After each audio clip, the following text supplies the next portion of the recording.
It's worked in the past. We use the same public health approach to dramatically cut automobile fatalities. We still drive where we need to go, but we have seatbelts and speed limits that help us get there alive. Public health experts are already working to address gun violence in real time. Look, we have a mental health crisis in this country. I've repeatedly introduced legislation to improve school safety, to invest to double the number of police officers in schools. Democrats objected. To invest $15 billion in mental health counselors in schools. Democrats objected. Their priority is not stopping the criminals. Their priority is disarming law-abiding citizens. And by the way, they call it a public health crisis because they want to put supposed experts in charge of disarming you.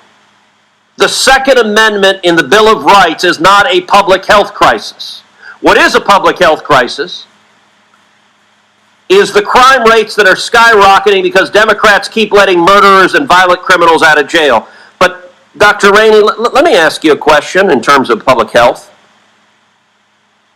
Right now today, what's the leading cause of death for Americans age 18 to 45? I believe that it's opioids. It is drug overdoses. Last year, more than 100,000 Americans died of drug overdoses.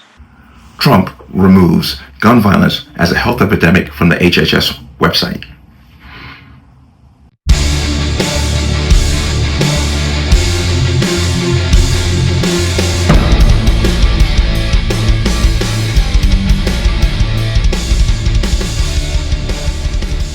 Welcome to another installment of the Connecticut Gun Bench. Today's video is brought to you by P.A.N. Firearms, LLC. P.A.N. Firearms, your NRA certification of multifaceted gun training.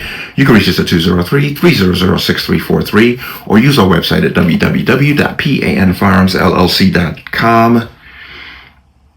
As always, there'll be a link in the description box below. And you like channel, like content, what I do, you can support and link. Everything's appreciated. Once again, my online store is open. You can get some cool merch. And once again, support the channel. Also, please check and make sure that your notifications and subscriptions are still active, because I'm getting notices from people saying that they're not getting the notifications. I'm not going to go down a rabbit hole, but I suspected something was going on. So just check and make sure that your notifications are on so you get noticed when I release a video. Let's talk about this. And this is something I have talked about for years.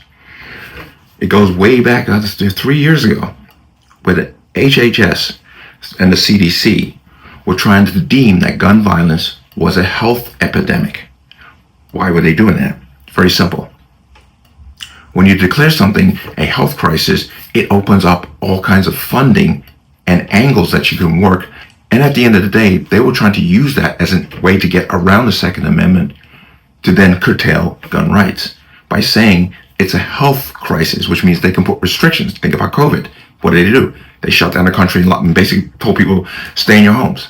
You declare gun violence a health epidemic, it literally opens the door to all kinds of restrictions, which can be implemented and put in place, and it's very dangerous. But Trump has stepped in, and as of right now, gun violence as a health epidemic has been removed from the HHS website. The U.S. Department of Health and Human Services has removed a web page from the Office of the U.S. Surgeon General that included an advisory from former Surgeon General Vivek Murthy on gun violence as a public health issue. A White House official tells The Guardian the removal is in line with President Donald Trump's executive order to safeguard Second Amendment rights. The Firearm Violence in America webpage, where Murthy's 2024 advisory appeared, once had data and information on the traumatic impact of shootings, suicides by gun, and the number of children and teens killed in shootings. The link now displays a page not found message. Murthy's advisory, issued in June of last year, was welcomed by gun control advocates and criticized by Second Amendment rights groups. A gun violence research at Rutgers, however, says the public health designation is to bring the heat down on a hot-button political issue so gun violence prevention can be discussed in a meaningful way. The scrubbing of Murthy's advisory and other information on the page is one of thousands of pages of health data and research taken down from federal websites, as Straight Arrow News has previously reported. Some of these pages are back up after a court order. In response to questions about the removal of the webpage, the White House released a statement saying, "Illegal violence of any sort is a crime issue, And as he again made clear during his recent speech at the Department of Justice, President Trump is committed to making America safe again by empowering law enforcement and upholding the law. HHS Secretary Robert F. Kennedy Jr. has said in the past he's a believer in gun rights, but wants to look into the cause of mass shootings. Now, of course, the anti-gun groups, the Democrats, are balking and saying it needs to go back up there, but the HHS Secretary is not having it because this is in line with Trump's executive action on the Second Amendment, on protecting the Second Amendment and leaving it up to P.A.N. Bondi to review all gun regulations to make sure that they're not infringing upon the individual Second Amendment right, which I applaud. But let me come into here. Trump undoes another of Biden's anti-gun action. Former Surgeon General Vivek Murthy's declaration of so-called gun violence as a public health crisis is no more thanks to the Trump administration. The Department of Health and Human Services reported and removed the former Surgeon General's warnings in accordance with President Donald Trump's executive order to protect American Second Amendment rights.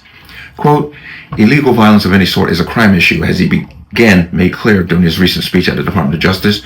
President Trump is committed to making America safe again by empowering law enforcement to uphold law and order. But, come to here. Here we go. This latest development is a welcome one, as Murthy's advisory, which declared gun violence as a public health crisis, was dishonest from its inception. Public health treats firearms as if they're germs transmitting a communicable disease, as opposed to treating their misuse as a criminal justice problem, reported the NRA Institute for Legislative Action at the time. Quote, these are some of the reasons why so much of the public health research done on firearms turns out to be garbage and should be viewed with utmost skepticism. But, of course, as I stated, anti-gun groups are not happy about this. Gun violence prevention groups like Giffords, which was founded by former U.S. Congresswoman Gabrielle Giffords, criticized the removal of the webpage, saying in a statement, quote, by removing this important health advisory with life-saving resources, President Trump has chosen to prioritize gun industry profits over protecting kids and families. And gun crime has nothing to do with your health. This is the audacity that they connected the two in the first place is why you cannot take these people seriously, because they're not serious. All they are is about taking guns from law-abiding citizens and not holding criminals accountable for their behavior. It's unbelievable, okay? But what these gun control groups won't admit, however, is that gun ownership amongst law-abiding Americans is not the cause of crime.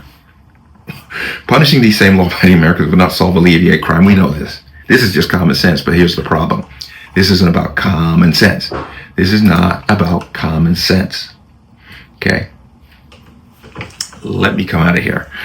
So, Trump is continuing his promises to protect the Second Amendment, as he said during his campaign.